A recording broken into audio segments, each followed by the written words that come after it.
was weighing like 297 pounds, and I had to make a change in my life.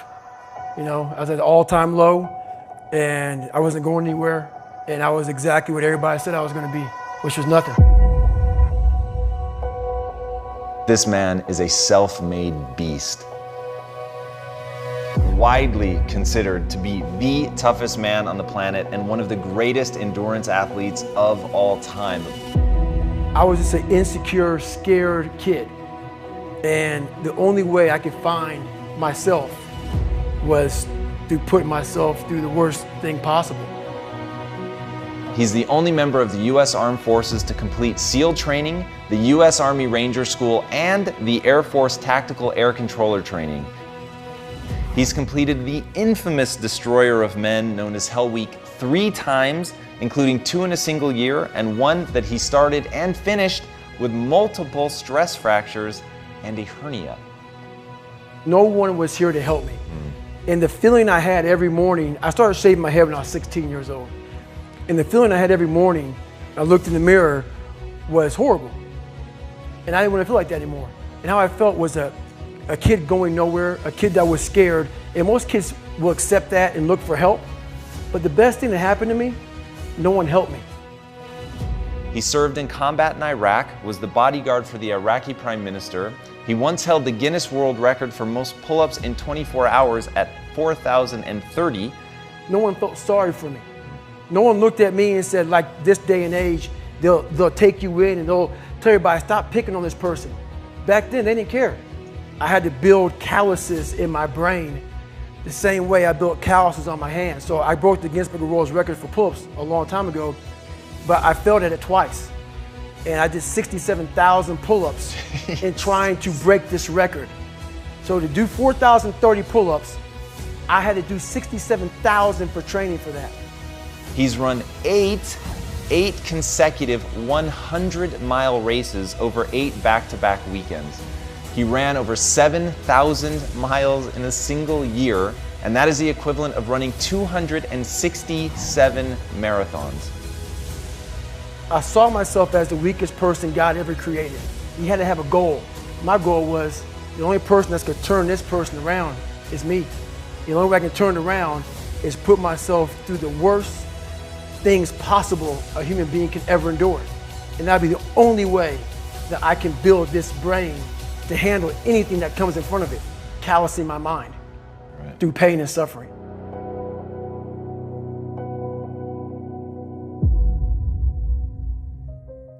The only way you're ever going to get to the other side of this journey is you have got to suffer to grow.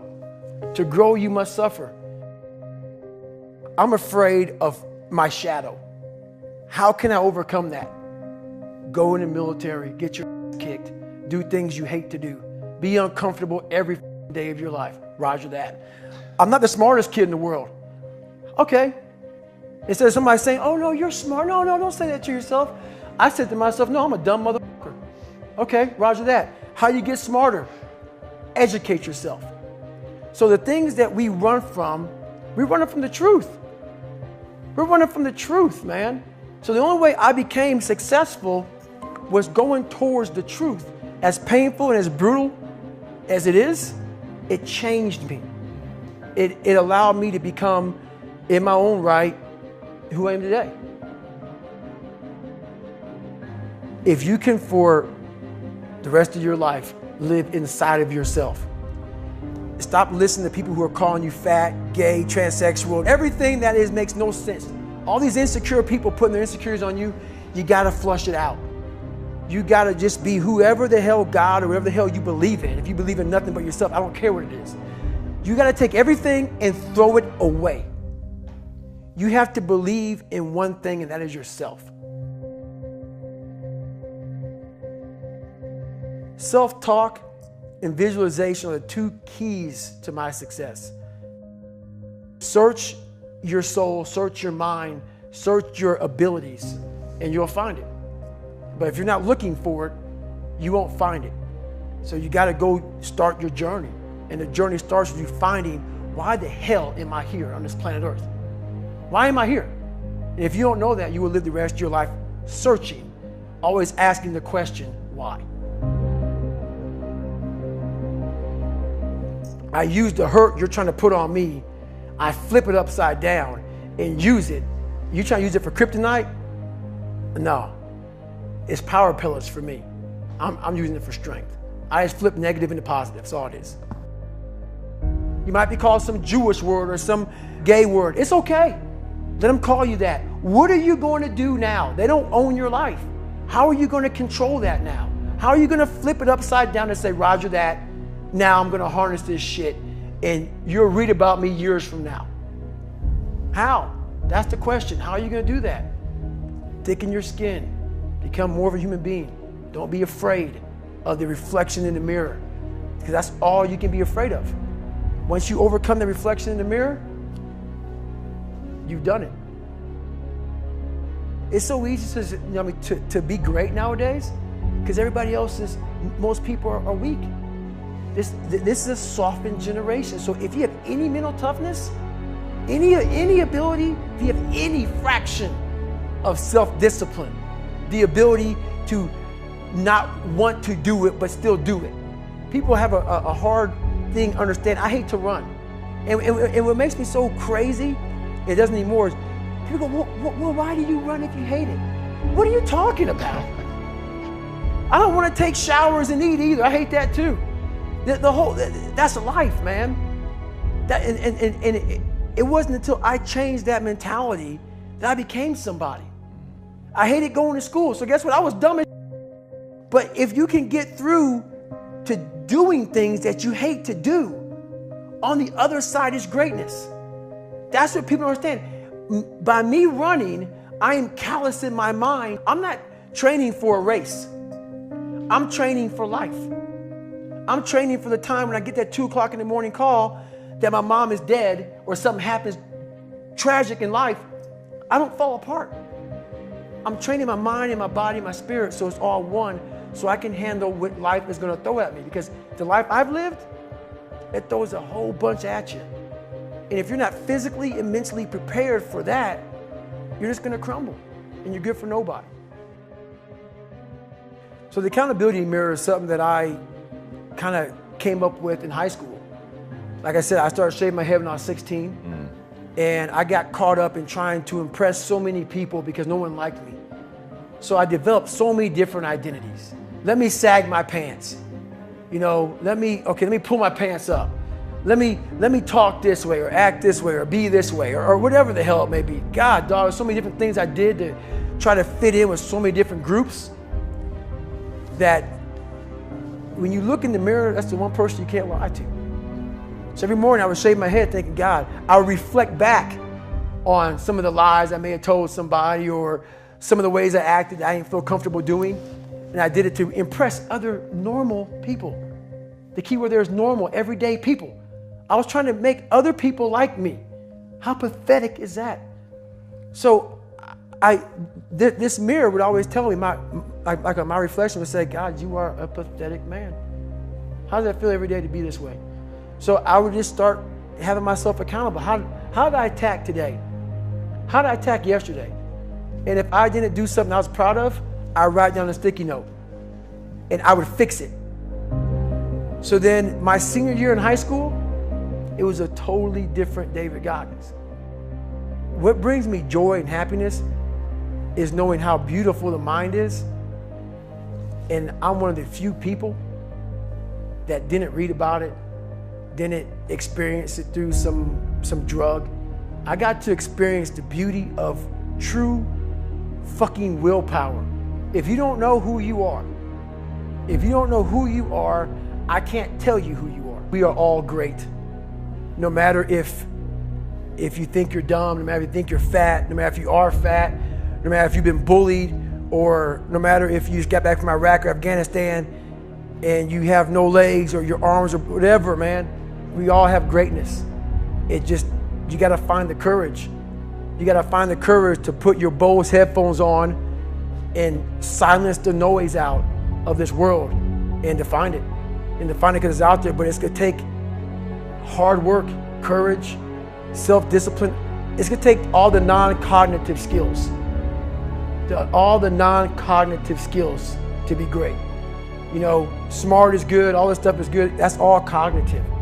It's the non-cognitive skills that set you apart from everybody else. And that's what it's all about.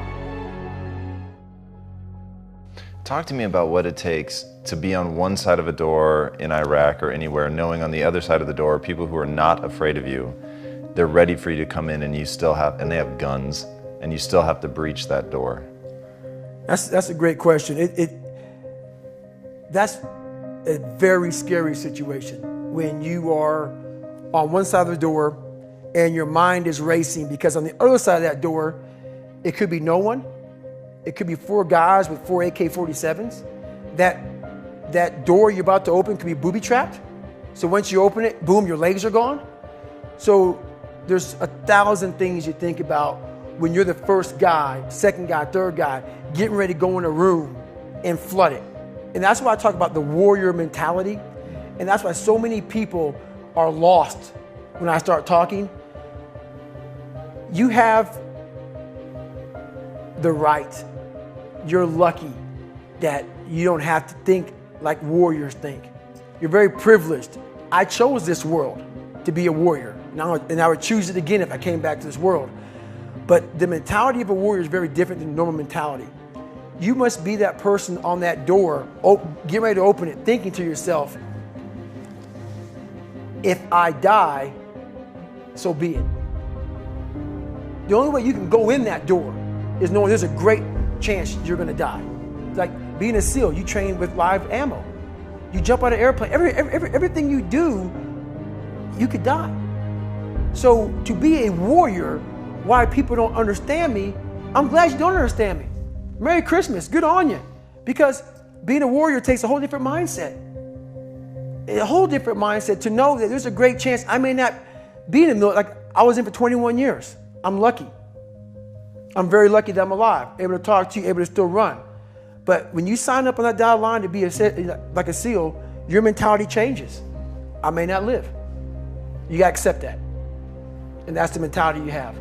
And that's what makes you a warrior. If you're scared to die, you're a bad warrior. I'm also looking at the guys to my left and to my right, realizing that we're here together, man. And I have to be strong for them. And they gotta be strong for me. A lot of people, either you like me or you don't, even in the SEAL teams, but when you get to that door or you get on that mission or you get on that op, all that shit's out the door, man. You know, you do it honestly. I mean, people say all the time in these movies, and you really out there fighting for that guy beside you. And you can't be a coward. Because you know what, and this is how I look at everything I do now in life, and this sums it up. I hated jumping out of airplanes. I hated shooting guns. I hated the job as a Navy SEAL. But I did it because I wanted to change myself. Everything I do, I'm not really comfortable doing. But if you choose to go that route, to go be a Navy SEAL, you might as well go be the hardest mother in the world. Because if you're choosing to do something, you have 2 routes. You can go there and be a little weak person and get through barely, and that's your reputation. Or you can go through the hardest guy you can possibly be, and that's your reputation. So my whole thing is, if you're gonna choose to open that door in Iraq or Afghanistan, open the mother and go in hard. Because they're gonna remember you by slowly opening it and peeking in. So if you're gonna open it, and you made the mind to open it, don't crack it open. Open the door, go in. That's with life. If you're choosing to do something, attack it. Because they're gonna remember you as not attacking it. So I want to be remembered. You can hate me, but there's one thing you can't say about me. I didn't attack it. So that's the mentality you have. If you're gonna do something, you might as well attack it, because you can do it anyway. Right. Who on this earth would still be going right now? You are. You are.